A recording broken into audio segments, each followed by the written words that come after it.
تو حضور کے بالفعل جو آپ کا مشن ہے اس میں شروع میں انذار غالب ہے. وہ تو اب جب کچھ لوگوں نے تسلیم کیا، کچھ لوگ ایمان لائے، کچھ لوگ قریب آئے، کچھ تربیت میں سے گزر رہے، انہیں بشارت دیتے تھے. تمہارے لیے بشارت ہے، سلام علیکم. یہاں تک کہا گیا ہے نبی یہ جو ہمارے مومن بندے آپ کے پاس آتے ہیں وَخْفِضْ جَنَاحَكَ لِلْمُؤْمِنِينَ، ذرا اپنے کندھوں کے ان کے سامنے جھکا کر رکھا کیجیے، ان پر شفقت کیجیے، ان سے محبت کے ساتھ پیش آئیے. یہ ہمارا تحفہ ہے آپ کے لیے، ہم نے انہیں چنا ہے آپ کے لیے، یہ آپ کے صحابی بنیں گے. انقلاب کے اندر یہی تو دست و بازو ہوں گے. ٹھیک ہے ان میں غلام بھی ہیں، ان میں غریب بھی ہیں، ان میں مزدور بھی ہیں، لیکن یہی ہیں جو تاریخ کے دھارے کا رخ موڑیں گے. پھر بشارت کا دور آیا ہے بعد میں، شروع میں تو انذار ہے. یا میرا جی چاہ رہا میں آپ کو حضور کا ایک خطبہ اور سنا دوں انذار ہی کے حوالے سے. جب آیت آئی کہ اب انذر عشیرتک الاقربین، اے نبی اب اپنے قریب کے رشتہ داروں کو خبردار کیجیے. یہ جو مشن شروع ہوا حضور کا، یہ ہمارے آج کے واعظوں کے مانند نہیں ہے کہ دنیا بھر میں واعظ کہتے پھرتے گھر والوں کی خبر ہی نہیں، اولاد کدھر جا رہی ہے اس کے بارے میں فکر ہی نہیں. واعظ بہت بڑے ہیں. Charity begins at home. سب سے پہلے دعوت دیجیے اپنے گھر والوں کو اور اپنے رشتہ داروں کو. وانذر عشیرتک الاقربین. تو حضور نے حکم دیا حضرت علی کو رضی اللہ تعالی عنہ، علی ایک دعوت طعام کا بندوبست کرو اور سب بنی ہاشم کو بلا دو. بنو ہاشم میں زیادہ قریبی رشتہ دار. یہ آپ کو معلوم ہونا چاہیے کہ جیسے ہمارے ہاں ایک قبیلہ ہوتا وٹو قبیلہ، اب وٹو میں مانے کے، لالے کے، شامد کے یہ ہوتے ہیں نا. پھر ان میں خاندان ہوتے ہیں. وہ شاہ محمد تھا، اس کی اولاد جو ہے وہ شامد کے ہو گئی. لالا کوئی ہوگا لالے کے ہو گئے، مانے کے ہو گئے، لیکن ہے سب وٹو. اسی طرح مکے میں بسنے والے تھے سب قریش. کوئی جو ہے بنو ہاشم، کوئی بنو امیہ، کوئی بنو عدی، کوئی بنو تیم، لیکن سب کے سب کون تھے؟ قریش. اس میں جو گھرانہ تھا جس سے حضور تھے وہ بنو ہاشم تھے. تو اقربین کہا نا اپنے قریبی رشتہ داروں کو. کھانا کھلایا، اس کے بعد آپ کھڑے ہوئے. ابو لہب نے تاڑ لیا کہ ابھی ہمارے سامنے اپنی دعوت رکھیں گے. وہ تو چونکہ ایک دیوار بیچ کا پڑوسی تھا اور دشمن تھا، سگا چچا ہونے کے باوجود بدترین دشمن. اس نے شور مچایا، ہوٹنگ کی، اور کسی نے بات نہیں سنی اور یہ کوشش ناکام ہو. چند دن کا بیچا دے کر آپ نے صلی اللہ علیہ وسلم پھر کہا علی دوبارہ ذرا کھانے کا اہتمام کرو. پھر بلایا، پھر کھانا کھلایا. میں کہا کرتا ہوں کہ اب کچھ شرم آ گئی ہوگی کہ 2 دفعہ روٹی کھا لی ہے تو کم سے کم ان کی بات تو سن لو.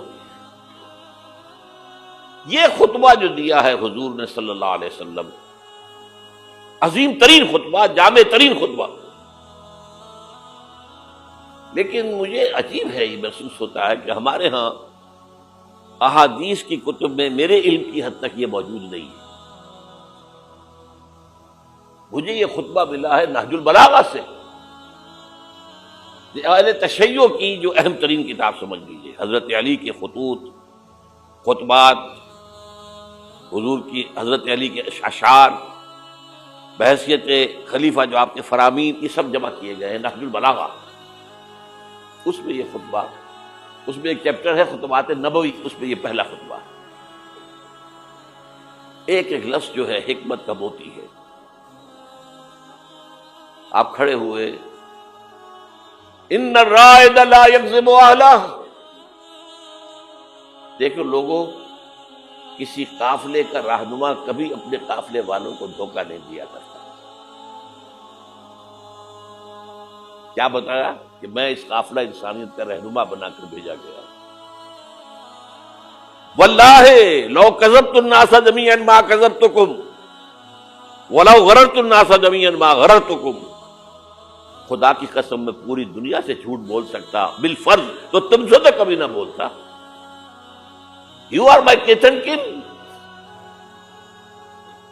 اور اگر میں پوری دنیا کو دھوکہ دے سکتا بالفرض تو تمہیں تو کبھی نہ دیتا. یہ تمہید ہو گئی. 3 جملے. چوتھے جملے میں ایمان باللہ ایمان بالرسول دونوں آ گئے. واللہ الذی لا الہ الا ہو انی لرسول اللہ الیکم خاصۃ والی الناس کافۃ. قسم ہے اس اللہ کی جس کے سوا کوئی الہ نہیں. توحید آ گئی. میں اللہ کا رسول ہوں تمہاری طرف خاص طور پر اور پوری دنیا کی طرف عام طور پر. اب جو جملے آ رہے ہیں وہ سارے انذار آخرت پر ہیں.